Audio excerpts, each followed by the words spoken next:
I'm here. You doing good? First day of the con was good? Yeah, it was pretty good. Good, good. You actually just got in from England. Yeah, I was in the UK for about 3 weeks doing a personal appearance tour. I try to go over there at least once a year. Normally I go during freshers, which is when the freshmen come in to the university for the first time, and they usually throw like some big parties and stuff like that welcoming them. And that's normally in September, but I went over a little bit early and just did a tour. And you've actually been going over for freshers for a long, long time. Yeah, probably about 10 years now. So, yeah, it's fun. A lot of parties. For them, yeah, they get pretty wasted. You actually have a big following in England. Yeah. I know you've done a lot of stuff with Keith Lemon, movies, TV shows. Yeah, Keith Lemon is a character that Lee Francis plays. And if you want to really check it out, it's really typical British humor, very vulgar, kind of over the top, and he has a series called Celebrity Juice. And if you type that in and type in my name, it'll come up with a bunch of YouTube videos, and you'll be able to watch and see just how crazy it really is. I mean, it's pretty nuts. I think a lot of people don't realize you actually got your start, though, in stunt work, especially with a film called Baby's Day Out. Yeah, the Baby's Day Out was my first film. At that time I was working for a telephone company called Sprint in customer service. And a friend of mine who used to be the president of Little People of America had gotten a call from some producers in Chicago about trying to find somebody who was able to be a stunt double for a 9-month-old baby. And that movie was Baby's Day Out. So I flew up to Chicago for a couple days, met with the producers. They basically offered me the job on the spot, and came back home. I was living in Texas at the time. Basically quit my job, moved to Chicago for like 6 months while filming, and that's how I got my first break. And met some people while I was filming. Somebody called Rick Baker, a special effects makeup artist, who's the top echelon of makeup effects. He's won probably close to 10 Oscars. Became friends with him, and he just kept me working, doing stunt work, mostly costume work, playing like a baby gorilla, baby panda bear. Movie Mighty Joe Young, if you guys seen it. I was Baby Joe at the beginning of the film. So a lot of costumes and sweating and not breathing, and but it kept you in shape. Now, you've got a really great story from the filming of Baby's Day Out, where you almost got abducted. Yeah, the prosthetics were pretty amazing if you looked at it from behind. And a 9-month-old baby, all the baby does is crawl everywhere. So I was downtown Chicago, next to Macy's, I believe it was, and I had to crawl on the sidewalk and crawl into a cab, because the whole movie is about a baby that gets kidnapped and then escapes from the kidnappers and takes them on an adventure downtown Chicago while they're trying to, recapture the baby. But basically, they didn't block off the scene, the street too well, and some pedestrian just seen a baby crawling on the street, came up and actually picked me up and turned me around and looked at my face, and I had that mask on and it had hollow eyes. And he just kind of freaked out and it's like, oh my God, it's a robot. And set me down there. Anyway, they had to cut the scene and escort the dude off, but yeah. You also, speaking of creature work, you did some stunts for The Masked Rider, which was part of the Power Rangers universe, Haim Saban. Yeah, that was my first TV series. I played a character called Furbus. It was actually a puppet that did the talking, but I did all the running around and falling and just the physical stuff. But yeah, Masked Rider. If anybody's a Saban Power Rangers fan. And that's actually what happened in Harry Potter, right? With Grip Hook, you were physically in the suit, and Warwick Davis did the voice? Yes. Yeah, the story behind that is J.K. Rowling had said, that she only hired British actors to do Harry Potter, which was untrue. I was, the original Grip Hook. So, shortly, when Grip Hook came back at the end, Warwick Davis took my place because I'm not British and I don't have a British accent. That's cool, though. I mean, you got to be a part of that universe. Yeah, I can say I was the original. You were the original. Was it the stunt work that helped you land the part that everybody knows you so well for, Mini-Me? I think that's how it got started. Originally, Mini-Me wasn't supposed to be in the film that long. He only had little bit parts here and there. But once, I met with Jay Roach, the director, and then we went down and did some rehearsal and stuff. We rehearsed the fight scene, and they seen how physical I could be. And throughout filming, I mean, for the fight scene, I actually showed them what I could do. So I basically choreographed the fight scene as far as what I could do and what, was going to happen. And they really liked that. And, as we kept filming, Mike kept adding more things into the script as we were filming. So the Mini-Me character just really, really grew because they seen, what I was able to do and my facial expressions and, just a combination of everything. So Mini-Me was, actually supposed to die at the end as I'm flying through space. The scene where, the big penis-shaped spaceship, whatever, comes and picks me up. We had to reshoot that at the end of filming because we did test audiences and everybody was upset that Mini-Me died. So we had to go reshoot that at the end of where, he recaptures me, and that way I could be in the next film. And Myers is famously known for improving on the spot. How did that keep you on your toes? A lot of people don't know this, but a majority of the film was improv. We did have a script, and we went by the script, but most of the scenes that we kept were improv, just because Mike comes up with just things spur of the moment, and that really keeps you on your toes because you have to react off of what he's doing, which you don't know what he's going to do. So in one particular scene where they had just revealed me and we're sitting at the table, he asked me if I'm hungry, which wasn't in the script. Asked if I want a Hot Pocket and all that crap.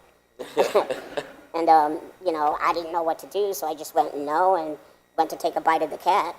And that's where, he comes out and says, "Don't gnaw on the kitty." So that was all improv. Were you amazed at genuinely how famous the Mini-Me character became? I had no idea. Even after we got done filming, people were from the crew to the cast and things like that said that, I was going to steal the show. And I said, yeah, whatever. But as the movie came out and more people seen it, I was in shock. Then when people started noticing, recognize me in the street and things like that, that's when it just got crazy insane. And it's, I travel a lot. So, when I'm at home, I like to spend a lot of time at home. And then I seem to forget how big it is until I go back out into the public. And everybody yells out my name, and I think it's my best friend because I don't know who it is till I turn around, and it's like, hey, what's up? Now, in those movies, not only did you get to work with Mike Myers, but you got to work with Michael Caine. Seth Green. What was it like being around all these people that were, Seth Green is Adult Swim pretty much, right? Yeah. Me and Seth had a good offset relationship. I had a karaoke machine in my trailer, so in between scenes or whatever, when we weren't working, we'd be inside my trailer singing karaoke, which I suck at. But Michael Caine, like you said, he's just a legend. He's been in the industry for so long, and just being able to have a scene with him, it's something you'll never forget. And then you actually worked with Terry Gilliam. The amazing Terry Gilliam. Yeah, very famous director. Yes. And then, of course, with Heath Ledger right before. Yeah. I did a movie with Terry Gilliam, Fear and Loathing Las Vegas, which, if you blink, you'll miss me. It was just a bit part. And then Terry had me come back for a movie called The Imaginarium of Dr. Parnassus with the late Heath Ledger, which unfortunately it's the film that he passed away on in the middle of filming. And that's why we had Johnny Depp, Jude Law, Colin Farrell come in to help us finish it. Yeah, it was really hard to come back and try to finish the film because just seeing Heath in that character, and I got to admit, there was a moment that I had to take a deep breath and force myself to go back out and shoot the scenes. But yeah, it was a great experience, and it's probably my favorite film that I've ever worked on. No, I imagine personally that Terry Gilliam is the type of guy that's like, let's do all of these crazy visuals and things like that. Yeah, I mean, look at him, when he's working with his DP, trying to set up the shot, and the weird angles that he puts the camera in, and things like that, and then you watch it, and it's just amazing. People ask me, comment about who I think Terry Gilliam is, and I just tell him he's crazy cool. So he's an amazing director, and definitely somebody I'd love to work with again. Now, you started off at being Amish, actually. Yeah, I grew up Amish. Well, I was born Amish, and then my parents, like my dad likes to say, jumped the fence and became English. But we were surrounded by my Amish community. Most of my aunts and uncles and cousins are still Amish. So I was embedded in that environment, and it was all around me. So, I have experienced that part of life, and, fortunate for me, I can have electronics and drive a car and not have to be bored out of my mind. And you've gone from there to where you're at now, and you have a very big love for your fans, Yes. which is ingrained in your YouTube channel. Yeah. What started the YouTube channel? Basically, just trying to get my fans more involved in, my ordinary life and things that I do. A lot of fans and people question if I can do certain things, and I can pretty much do anything anybody else can, just in a different way. And a lot of my fans are asking me if I could drive a car. And one of the episodes that I did was, not only can I drive a car, I have an Audi S5. I took it out on the racetrack and raced it to show people that I can do more than just drive. I can race and do pretty much anything anybody else can. So There were rumors that you were going to go skydiving. yeah, that was in the works. Kind of last minute, I chickened out, but we still might do it. We'll have to wait and see. I mean, if you do it, that's something I would never do, ever. Well, I'm not going to do a solo skydive. I'd be strapped onto somebody. So basically, I wouldn't have a choice. Your YouTube channel is not just things that that you're trying to prove to people that you do. It's also a love of the things that you do. You do stuff with video games, which I know is a big part of your life, and you also do video game tournaments around the country. Yeah. Basically, like I say, when I'm at home, I'd like to be at home, play video games. I'm a big college football fan. I watch sports. And one of the things that I do have on my YouTube channel, I have a series, and I think there's only 4 episodes, but I play video games against different sports stars or actors and things like that. So I had I played against Antonio Brown, wide receiver for Pittsburgh, beat him. I played against Von Miller right before he won the Super Bowl MVP, and he wanted to play basketball, which I thought I was pretty good at. It was a close game, but he beat me. But everybody else I've beaten. So just a couple things that you can see on the YouTube channel. There's one called Ask Verne, where fans type in questions that they want to know about me, and I try to answer them on camera. And then Mail Time, where fans send me, packages, or just anybody sends me packages, and I open them, in front of the camera and sign a picture and send it back, and just different stuff like that. Try to keep it new and exciting every week, but sometimes it's some of the same questions get asked. I'm pretty sure one of those questions is, when is Austin Powers 4 coming? All the time. All the time. That's up to Mike. I'd love to do another one, but it's up to him.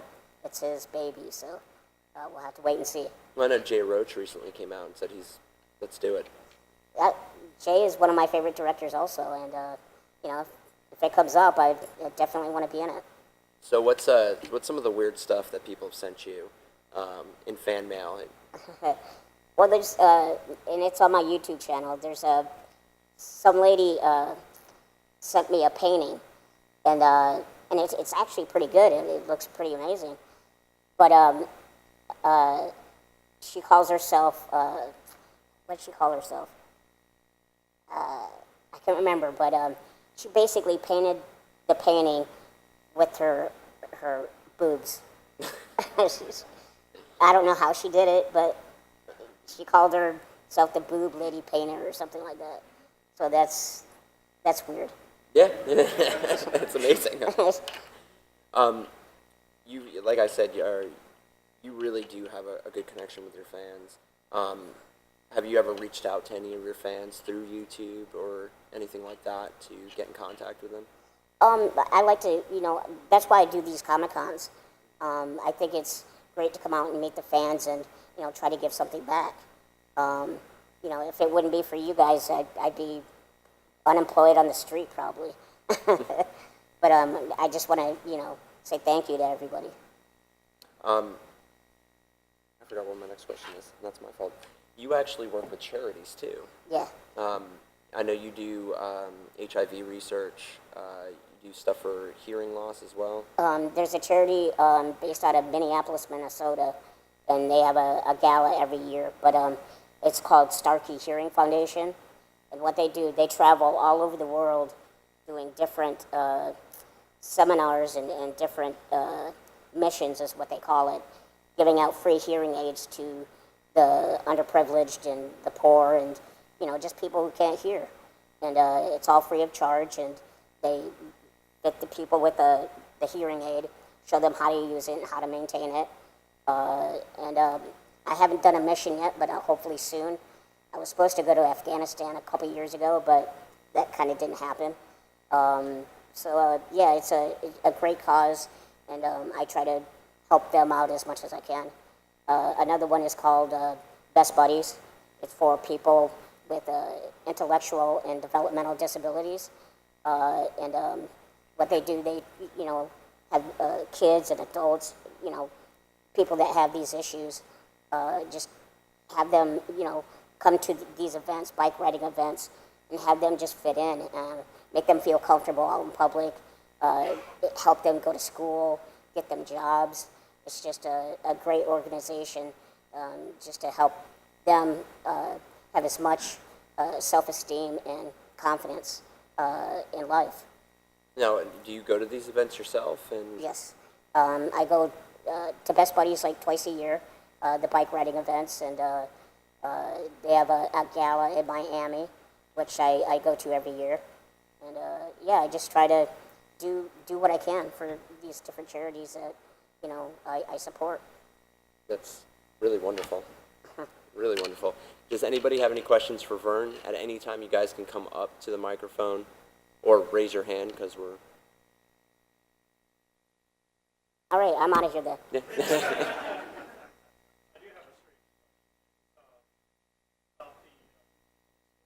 Yep.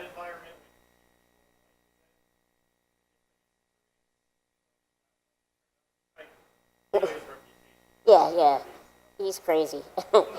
um, yeah, it was a different experience just because, you know, he's a he's very like a lot of people are critical about him, and I don't know if you remember that one time that a lot of the press people were giving him a hard time, and he challenged them to a boxing match, and took them down one by one in a boxing ring.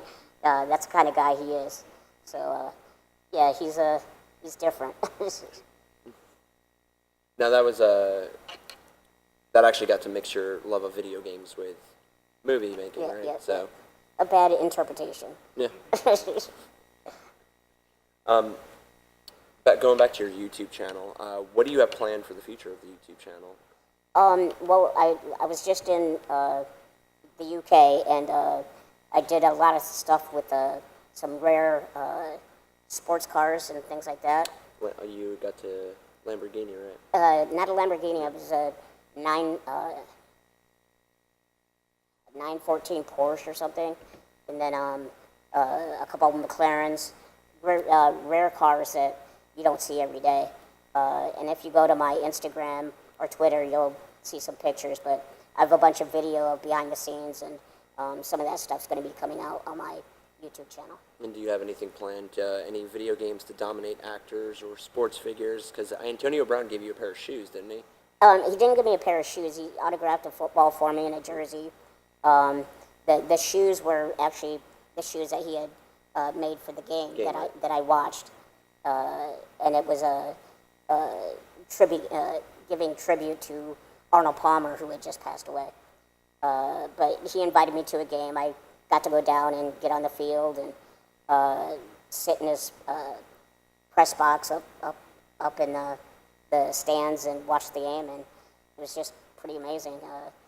The people that you get to meet. Yeah.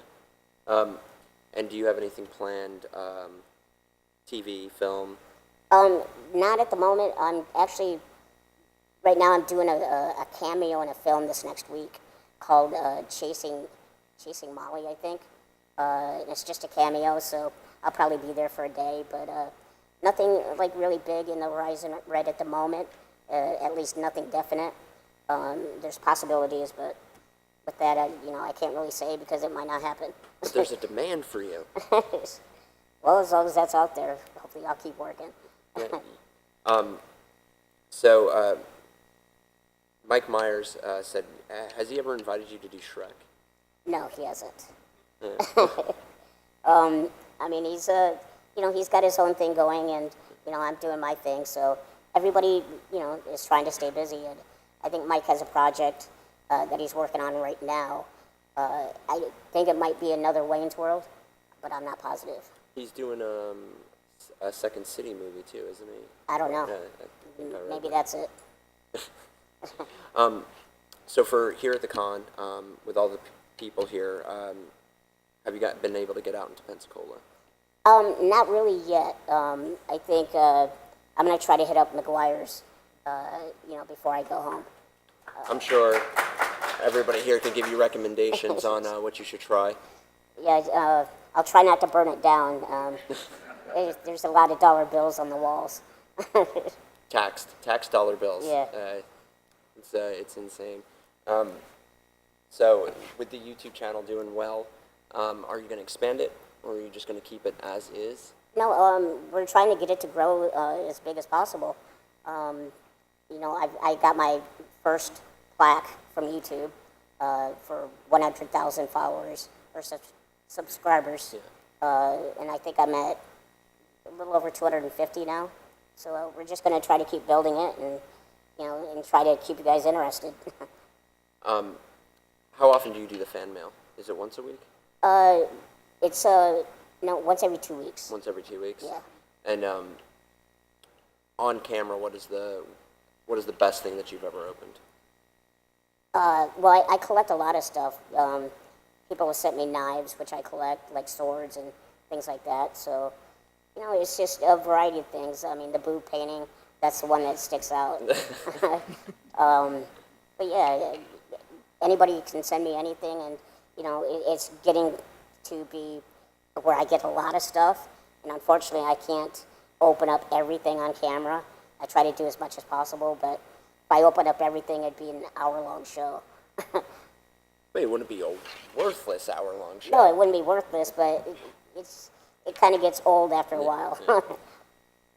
You just kind of fell into this acting business, and you've done so many different kinds of things. Did you ever have to go through any kind of special training for any role or anything that you had to do in a role? Not really. I mean, before I got into the industry, I did take some commercial acting classes, which I don't know if it helped or probably didn't, hinder me at all. But that's really the only professional experience that I seeked out. All the rest has been from just my experience being on all these different types of films, being behind the scenes and watching and learning that way. So, yeah, that's about it. Thank you. Thank you. So I was wondering, I know you've worked with like Ross Smith and his grandmother and some other Yeah. like purely kind of video content makers, and I was wondering like what one of your favorite experiences were with anyone you've met, or maybe Ross and his grandma in particular, because they're so cute. Yeah, him and his grandmother are pretty entertaining. I worked with Logan Paul before, and now I'm drawing a blank, but Roman Atwood, he's probably my favorite person to work with.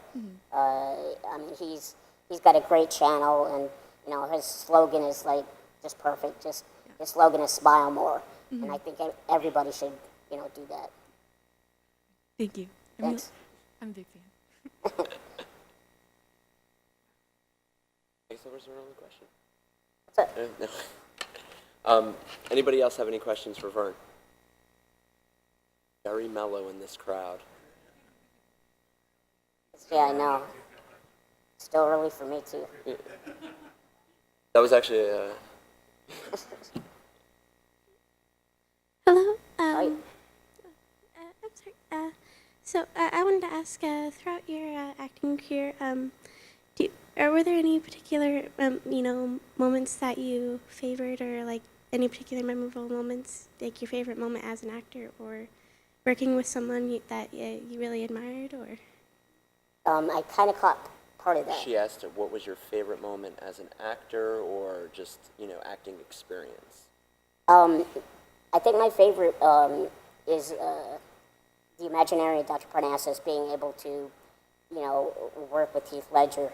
I mean, I went to dinner with him when we weren't working and things like that, and I felt that, he was one of my friends, and, when things happened the way they did, he had written his email down on a piece of paper and scribbled a heart at the end, and I got the exact duplicate of the heart tattooed on my hand, just in remembrance and in honor of him. So that was my favorite experience as far as just being able to work with him. Thank you. Now, what was it like when Jude Law, Johnny Depp, and Colin Farrell came into those roles? It's amazing how well it turned out. I didn't have any direct scenes with any of them, but I knew Johnny Depp and Colin Farrell from before, and just having them, help us finish it in honor of Heath, and they donated, all their income that they made from that film. They donated that to Matilda, Heath's daughter. Yeah. So I just think the film turned out, better than what I could imagine. It definitely would have been better with Heath in it, but luckily we were able to finish it, for him. Any other questions? Such a mellow crowd, man. Even for 10:30 in the morning. You guys have your coffee yet? More than happy to share my Red Bull.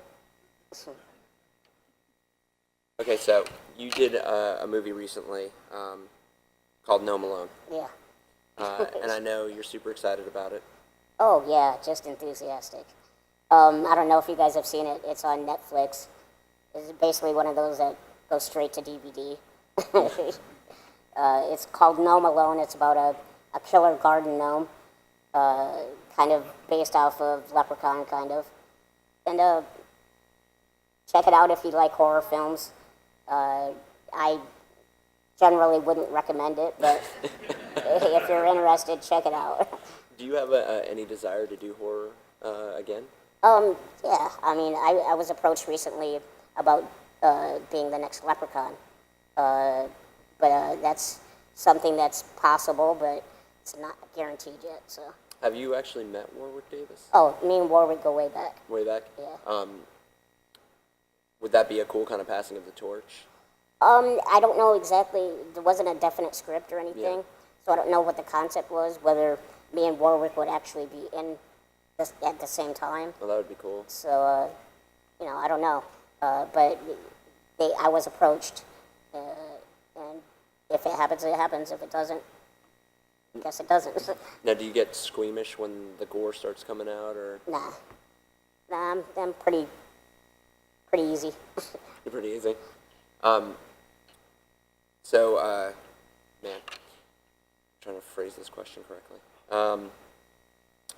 What other things have you actually done with Warwick since you said you go way back with him? I mean, besides the Just Grip Book connection. mutual friends. Like, Mutual friends. When I go to the UK, I try to, hook up with him, have dinner or something like that. But I've known him a long time, 15, 20 years, something like that. Now, how'd you get introduced to him? Did he reach out to you? Or? He was at a Comic-Con actually in London for my first time, and that's how I first met him and just stayed in touch. Cause he's Warwick Davis. Yeah, So famous. Star Wars, everything. And he's got his own talent agency where he has other little people that, he helps get movie roles or any kind of entertainment roles or whatever. So he's got his own business on the side, and, he tries to help as many little people as possible. Now, do you have any films in England coming up? Because I know you did one. Was it called Convenience? It was for a friend of mine. He actually wrote and produced it, and he asked me, for a favor, and I went over and I shot a movie called Convenience, which it's kind of similar to Clerks a little bit, but it's two guys that owe the mafia, the Russian mafia, some money, so they go in and try to rob a convenience store, but all the money in the safe is on a timer, so they pretend like they work there, they just got hired. But they have people that they, have tied up in the back room, and I'm just a customer that walks in and, buys some liquor and walks out, and anyway, it won a BAFTA, and that's like on the same level as the Oscars here in America. So, it's funny, so I think you can find that on Netflix too. Yeah. Actually, I really like your role in it because you're a cowboy. Yeah. Where did that come from? He wrote it. I played a cowboy called Dwight, and the booze that I'm trying to buy is up high on a shelf, so I have one of the guys, I make him pick me up to grab it, and it's hard to describe. You guys just watch it. It's actually really funny. Hello. Oh, So how long did it take for your transformation in Harry Potter to get the makeup done for Grip Hook? It actually started about 4.5 hours. But through the progress, we got it down to just a little over 3, I think. Yeah. No, you can't move at all. Can't sleep. Well, I've done so much, prosthetic makeup that I do fall asleep. Oh, really? While they're poking at your face and stuff, I'm able to fall asleep, and they have to wake me up when I'm done. But yeah, it took a while. Okay, thank you. Thanks. That was a good question. I like that. What's the toughest prosthetic makeup you've ever actually done? One of them, I think, I'm sure you guys have seen Wishmaster. I was in the first one, and I played the first stage of the creature, and it was a whole body, suit, face, and I was all some kind of grease and stuff. I don't know, it was messy. It was hard to get out of. And another one that was really difficult, I was in the first Men in Black, which I played the alien son in a whole, like, body suit again. And I was glued in with my head, and the character, he kind of had a snout that came down, so I couldn't really see except for straight down, and that's the only way I could breathe. But I had to get into makeup in the morning and be in it all the way until lunch, which is a good 6 hours. And then I'm able to take the head off, be able to eat, and then put it back on and stay in it for the rest of the day. So that was pretty difficult. How long were you in the suit for the sun? I only shot one day, so I was in it probably a good 13 hours. Now, do you actively go for any roles with prosthetics, or are you like, at this point? At this point, if it's a suit like that, I'd stay away from it. But that was at the beginning of my career, so, I was just happy to be working. Yeah. We've got time for a couple more questions, if anybody's got questions for Verne. Most mellow shot here we go. Is there any type of movie that you have not done yet that you would like to? Yeah, I'd like to, be more of a kind of a leading man role, rather than just a sidekick and things like that. So, I've got a couple ideas of my own that I'm trying to get out there, but it's kind of tough. The industry is very, they stereotype you, so it's hard to, break into something that they don't think you're able to do. But What if you did something like a spin-off where it was like a mini-me solo adventure? see, that'd be great, but I can't because Mike owns the rights Right. to Mini-Me. So I'd have to get approval from him, and more than likely that wouldn't happen. Fan petition, change.org. Good morning. Morning. Obviously, you had a fun time doing your role as Mini-Me, but my personal favorite, and it seemed like it was fun for you in the third movie when you became Minnie Austin. I was wondering if you'd like to talk about the differences and like how much fun you had as far as imitating a particular character in the movie. I like Mini-Me, just because he's evil. He gets to, get into fights and things like that. Playing Austin, Mini Austin was different. It was cool. Just the whole thing with Beyonce was just awkward. So it's a whole nother story. What about when you were in The Love Guru with him, playing the coach? Was that a different experience because you were able to be more vocal and? Yeah, I was glad that Mike approached me about it because, typically you wouldn't think of a head hockey coach being a dwarf or a little person. So they approached me and asked me if I'd be interested. I said, yeah.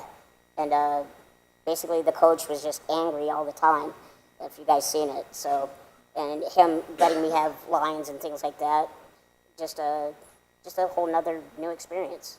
I actually really like this scene in that movie where they go into your office, and it's a your size office. Yeah, what's kind of funny about that scene is all the furniture they had to.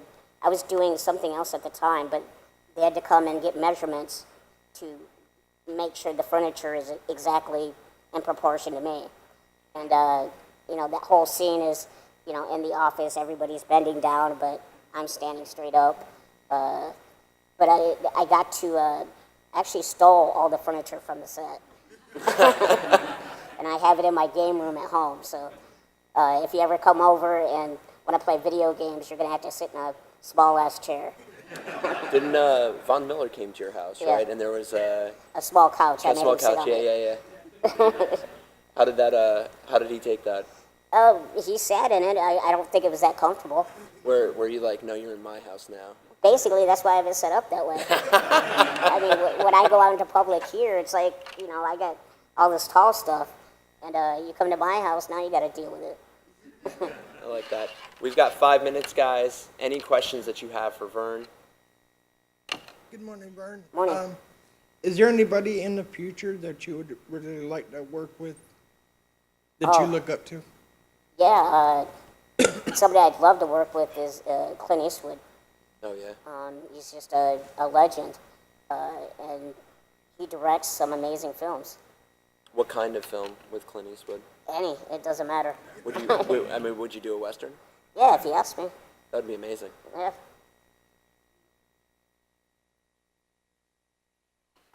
Anybody?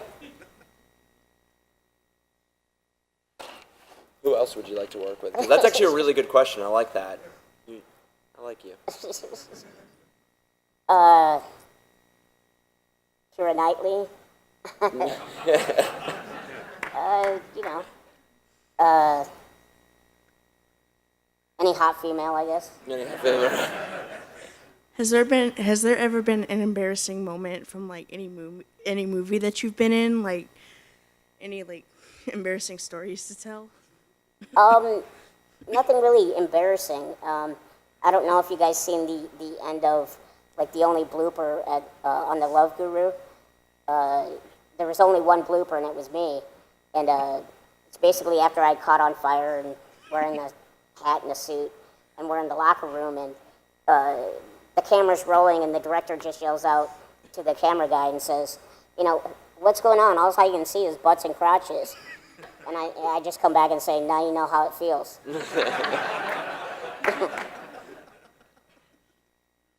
All right, time for one more.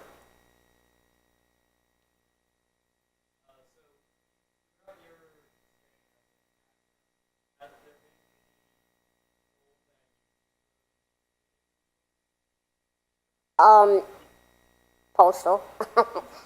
I've been offered a lot of different roles that I didn't take just because they're ridiculous. There was a role where I'm supposed to be an assassin that pops out of Abraham Lincoln's hat. Yeah, that's some of the crazy stuff that people write. Actually, I kind of like that idea. I'm not gonna lie. I'm not gonna lie to you. Well, I'm not doing it. Verne, I want to thank you for being here, for answering everybody's questions, for answering my questions. Verne Troyer is located on the celebrity floor at the Pensacola Bay Center, East Wing. I think Right? so. Yes, East Wing. You don't have any more panels this weekend, right? No, I think this is the only one. The only one. So that means he will be there to talk to you guys, autographs, pictures, whatever you need. He will be there for you. VIPs, you guys can stay here if you want to catch the next panel. Everyone else, I will ask you politely to file out in an orderly fashion. I hope you guys enjoy your Pensacon weekend. Check everything out, and please go see Verne on the celebrity floor. East Wing, guys.